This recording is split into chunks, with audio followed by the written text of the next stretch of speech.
Hello, hello, and welcome back to another episode of the Purposeful Powerhouse podcast. I'm so grateful that you're here, and I'm so excited to chat with my special guest today. My friend Danielle and I are going to be talking about healing your nervous system and how it just might be the missing key to unlocking and leaving your legacy. So, Danielle, welcome. Great to have you. Thank you. Thanks so much for having me. You're welcome. So, what we like to do to jump into the episode is have you tell us a little bit about you by way of telling us, a section of your story that you feel comfortable sharing that maybe led to or inspired a shift or a change or directed you to where you are now in the work that you're doing so that we get an understanding of you and also your work and what you're up to.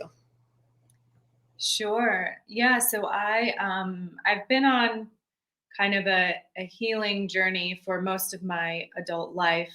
I went into my first yoga class at 17, and from there became a yoga teacher, and then a Reiki master, and all the things. And I was living this very what I thought to be quite a purposeful life, living in the being in the healing arts field, teaching around the world.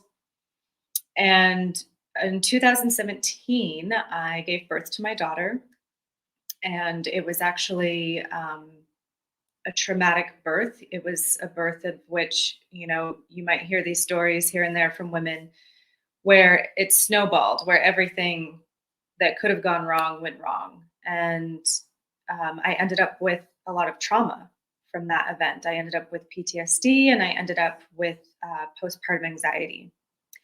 And, I felt a lot of kind of shame in that I couldn't heal it. I had all of these tricks up my sleeves. I was a healer myself. I had been, in this echo chamber of healing for decades, and I couldn't kick this anxiety. And that's when I discovered trauma therapy and somatic therapy and nervous system regulation. And it was like the biggest light bulb went off that's ever went off in my life. And it was like, this is the missing piece. This is, of all the years and going and being a seeker and going down every modality you could go down, I realized that I was essentially bypassing my body still. I wasn't embodied in the healing. And I started, studying nervous system regulation work and studying somatics, and eventually went on to train. And that's, what my life's work is now, and my mission and my passion. Beautiful. And thank you for sharing that and for your vulnerability. That's so wonderful to hear you being willing to share with that because a lot of times, we just see the end result for people and we don't see the deeper work. And that's really the work that you're doing is the deeper work. And so I think a really good jumping off point for the conversation would be two words that you use there that often are used and maybe people have heard, but maybe don't really understand well or at all. And those two words that you said are somatics and regulation. So, can you maybe give us definition, explanation so that we can understand what you mean by those and what your work is to help us understand that a little more? Hmm. Yeah, I'd be happy to. So, somatic, so the word soma, it comes from a Greek word, and it means the body. And in the field of somatics, we are treating your whole system as the body. So your body is including your mind. And what I like to tell my clients is your soma is this whole ecosystem. It's everything that is in this body, including your thoughts, including the experiences you have, the sensations you have, the experiences you have, and it's all working together in this holistic fashion. So that's somatics, and working in somatics is essentially treating my clients or treating yourself as this whole ecosystem. And regulation, or nervous system regulation, so regulation in your nervous system essentially means that your nervous system is operating optimally. So if there is a stress that comes in, your nervous system is going to, it's the first line, it's the operating system for how you're handling your stress. So if there's a stress that comes in, your nervous system is going to go into an arousal state, and that's going to activate your hormones like stress hormones like cortisol or adrenaline to amp you up to, say, fight or flight, which is why you've probably heard the term like being in fight or flight response, which basically means you're on guard, you're in an aroused state of your nervous system. And there's nothing wrong with that. We need that in place, absolutely. But then we also need your nervous system to, once that threat or the stress is over, it then needs to regulate back to a place of homeostasis. And so when we have proper nervous system regulation happening, that's perfectly in place, and we can regulate through the different states of our nervous system. And when it's dysregulated, that essentially means that we're not able to handle our stress very well. It means that you're going to ride in this sympathetic or fight or flight activation longer. For many people, it becomes chronic. Mm. Okay, thank you. Yeah, that is really helpful. And because I'm sure that people, well, I'm not sure, very likely they have heard of the fight, flight, or freeze response to challenging or stressful situations. There's a word that's been added recently to that that I would love to hear your explanation of, that the fight, flight, freeze, or fawn. Can you explain the fawn state a little bit? Yeah, so the fawn response of the nervous system is kind of like an appeasement state. So you're going to appease to the threat. So, say I'll use an example, as a little child, because this is where all of our nervous system responses start to get really wired in as our brain is developing, because your brain is getting its signals from the nervous system. So it's getting that information, and then that determines your belief systems, your thoughts, your patterns. And so if you're a child and, say there's some sort of dysfunction in the household, there's something where your nervous system is sensing a threat. It's your nervous system is either going to want to fight or flee, or if it becomes overwhelmed enough, it's going to freeze, which is basically things start to shut down. And fawning is essentially like appeasing whatever that threat is. And so a lot of times people that are stuck in a lot of a fawn response of their nervous system, they're like the typical people pleaser. Okay. That's what I was thinking that that would go to, because that's very, oh, what can I do? How can I help? Let's make this better. Okay. Thank you for clarifying that, because I never had a real clear understanding of what that fawning meant. So thank you for that. And so thank you also for explaining the regulation, because we hear that we go, oh, you got to regulate, and not necessarily needing to go back to like a completely blissed out calm state. That's not necessarily what we need in those moments, because as you said, there is an adaptive mechanism in place for us to be able to navigate those challenging moments. And so I think it's so important that we understand that there's going to be variance to that, right? At times we will need to take action. At times, maybe we do need to retreat. And so it's really using the tools that you share so beautifully in your work that we're going to be talking to here now, of how we can navigate those moments. And so how can we regulate, and what are some tools and techniques that we can maybe use in those moments? And of course we know about yoga and rest and sleeping and all those beautiful things, but in the moment, perhaps, if we're in a challenging, heated situation, what can we begin to use? Hmm. Yeah, so something that I tell my clients all the time is that a regulated nervous system doesn't mean a calm nervous system. A healthy nervous system is one that's going to go into fight or flight or freeze or fawn. Um, we just need to make sure that we regulate back. And so, the first thing, and it's always surprising, I think for a lot of people that hear me share like tools for regulating your nervous system, is like the first thing is accepting what's happening, because your nervous system is only trying to keep you safe. And it's wired since your childhood in the ways that kept you safe best as a child So it's still in that ingrainment of like, this is what's going to keep you safe throughout your life. So it's first accepting, I'm in a flight state, and then I tell clients, your goal is not to then like shut it down. Your goal is not to then calm it down. That's essentially working against yourself. That's like when somebody's having a panic attack and you try to put a weighted blanket on them. Your system is like, I'm trying to mobilize to run from a threat, and you're trying to put a blanket on me. So this is why so many of those techniques, including yoga or including breath work or including meditation or including spiritual practices, sometimes miss the mark because they're trying to negate like the very primal blueprint of yourself. And this is why I say, make sure that your practices are not bypassing the body. So the first thing we want to do when we're in like a high activation, and the thing is, I'm hesitant. I can't give like a one size fits all thing because it depends what state your nervous system is in.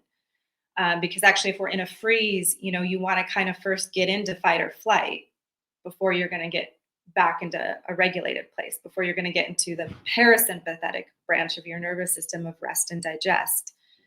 Because freeze essentially is meaning like if you take the animal kingdom, once an animal has gone into freeze, it is essentially that it's thinking its life is over and it's going to freeze and it's going to shut down so that it doesn't feel the pain of, say, being eaten. And, us as humans, we have that same exact nervous system as the rest of the mammal groups of animals. And so we want to first like thaw out that freeze. But the biggest thing that I tell, everyone getting into nervous system regulation work or into body-based practices is deepen your connection with your body. So whether you're in a freeze or you're in a fawn or you're in a fight or flight state, can you pause and connect into your body? So dropping your attention as best you can to your five senses. That is really going to drop you in. So looking around, what are three things that you see? Listening, what are three things that you hear? What do you feel? Can you feel your body on a surface, on a chair, for example? Do you smell anything? Do you taste anything?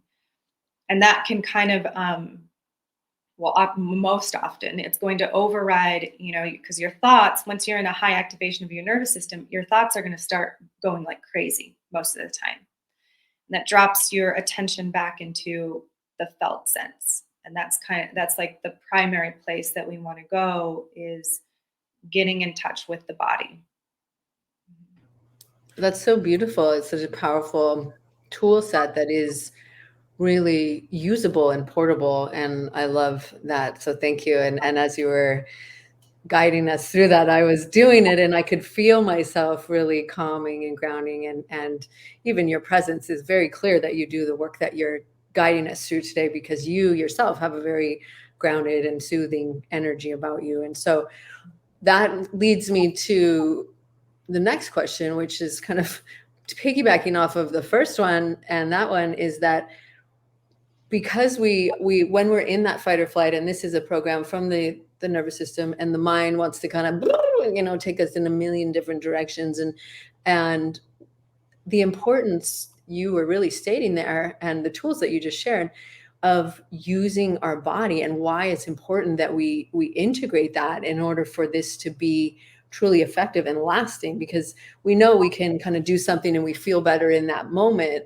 but that can be fleeting. And especially if people are operating in a dysregulated state at higher levels of stress constantly with the higher levels of cortisol and all of that, and maybe they're missing this piece of the integration of the body. So why is that important for us to be aware of? And beyond what you just shared there, what is the impact of learning to do some of these practices and the somatic techniques? Mm-hmm. Yeah, I mean, it's important to include the body when we're doing any sort of healing work because, your mind is going to very skillfully forget what the body is never going to forget. So if you've experienced adverse experiences in your life, or you've experienced traumas in your life, because we have such a sophisticated brain, our brain is going to start shoving these memories back because it wants you to keep on keeping on. So it's going to start pushing it back further in the subconscious, pushing it back, pushing it back. Your body doesn't do that. So your body is going to hold it. So we see that, when people live a life of a lot of chronic stress, it starts to manifest in their body in things like pain or things like autoimmune disease, cancer. It's going to start to manifest in the body. And so when we can use practices that are body based, that are going through the body and not going through the brain, in for example, like in talk therapy, there's certainly a place for that. But why it's often not eliciting a lasting change is because it's not incorporating the body. And remember, what I said at the beginning, our brain is inside the body. This is a whole ecosystem that we need to pay attention to when doing any healing.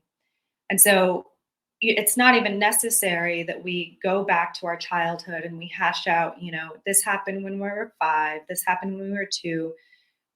In some points we do that, but you have direct access through your felt sense. So a somatic therapist or a nervous system coach, someone that's really trained in this work, is going to lead you through somatic inquiry practices and body-based practices to tune in right to that felt sense and the emotions that are there living presently, because your body doesn't know this linear time. It's just always right here in the present, not in the future, not in the past. And when we can go through it, it's going to take care of the past for us. What a beautifully designed system, right? When we start to layer in these tools, is that the wisdom of the body is so powerful and infinite. And so to be able to access that without having to go back into those moments that maybe were really challenging and very traumatic, but allow that the healing and the release that needs to come to be able to move beyond and through that. So I can see that that would be not only very healing, but soothing and, in a sense, really uplifting. And so, do you see this as a key, perhaps, to really being able to continually move forward on our journey, be our vibrant, true selves? Because I can see that, if we're staying in these stories, if we're having this resistance, tension, blockages, all of that, that can be very heavy and limiting. And so, maybe speaking to that a little bit about how doing this work can have beautiful ripple effects, both in the moment, but then going forward. Mhm. Yeah, for sure. I've also been, deep in a mindfulness practice and non-dualism for many years. And, I really, when I went deep in the nervous system work and the trauma work, I saw how beautifully it complemented mindfulness work. And I saw in my own experience as well as my clients' experiences this ability for really finding crystal clear clarity in your life the more regulated you become. Because, sad to say, most humans are walking around living through coping mechanisms that they put in place so long ago in order to keep themselves safe. Because, our nervous system, when it's sending those signals to our brain, and our brain creates belief systems around things that happen to us, you essentially are going to stick with those belief systems the rest of your life until you start to challenge, where did this actually come from? And for most people, it's coming from some sort of trauma. It's coming from some sort of dysfunction that happened and dysregulation that your wiring is still operating on. So if you can learn to how to rewire yourself and how to regulate yourself, you really become clear on what's clear for you. Like, am I actually acting from a trigger? Am I actually acting from a coping mechanism here? Or, oh no, okay, this is my clarity. And you find that clarity so much more easily because you're not constantly battling crap in your head all the time. You're not putting out fires all the time. So you have so much more energy to focus on what is my purpose, what is my service to this world, where is my clarity lie, and that just, it comes so much easier when all this gunk gets out of the way. And then along with that, as you're doing that and you're healing and you're soothing your nervous system, of course, you're encouraging homeostasis and balance and vitality in the body. So I love how beautifully they're aligned with not only thriving physically, but mentally and emotionally. And so it's such a incredibly impactful tool set for truly helping ourselves to shine and be vibrant and be aligned and have that tap in flow state, right? But at the deepest level, not just kind of, on the surface level. It sounds like it's really at the deepest level. How cool. Beautiful. Yeah, it's not a mental construct anymore, or No, it's not a mindset. It's not like an idea. It's like it's your actual lived experience. right. Yeah, and we're all about getting down to business and doing the work that actually works. And it's so beautiful because so many of the guests on the show, they talk a lot about, mindset, which is important, but we like to go deeper with that and really lean into the operating system and where do these beliefs come from and where do these responses and reactions come from. And so that's what you're speaking to. And really so much of, being a purposeful powerhouse is updating this operating system, of your beliefs and your responses and how you interact with the world. And so this is such an incredible tool set to add to that. So thank you so much. And I know you have a special gift for everybody. So will you tell us a little bit about that, please? Yes, I have a free class. It's called Embodied Mind. And it's a class that incorporates the nervous system regulation tools. It incorporates mindfulness as well as movement therapy to help you release the stored stress and also widen your capacity to handle future stress. It helps you to drop into your body and develop this deeper connection with yourself so that you can live life from a more empowered and more easeful place. Beautiful. Thank you so much for that. And so the link to grab that beautiful gift will be in the show notes and or around this video or podcast, depending on where you're watching or listening from. So please take a screenshot and tag us on Instagram. We would love that. What's your Instagram handle for everybody? It'll be in the show notes too, but maybe just say it just in case. Yeah, I am Danielle Rubio. Oh, perfect. Okay, cool. Because mine's I am Megan Nolan. So that'll be easy for them to do. So take a screenshot. Tell us what landed. Has it shifted your perspective on regulation? Can you see how this would be so important light bulb moment? So definitely share that. I know we would both love to know what landed for you. And so then my last question, Danielle, is what does it mean to you to be a purposeful powerhouse? Yeah, what it means to me to be a purposeful powerhouse. For me, it's living as my authentic nature. And so living through my clarity, living in my authenticity, which means, you know, not living through these patterns and belief systems and maybe coping mechanisms that I've put in place from my core wounds or from my traumas, but when I'm actually living as my authentic nature, which is being of service to this world, which is living my legacy, that for me is being a purposeful powerhouse. Yes, love it. Thank you for sharing that. Thank you again for being here. It's been really, really eye-opening, mind, body, nervous system opening. Thank you. You're so welcome. Thank you, thank you, thank you. Well, and thank you everybody for being here. Thank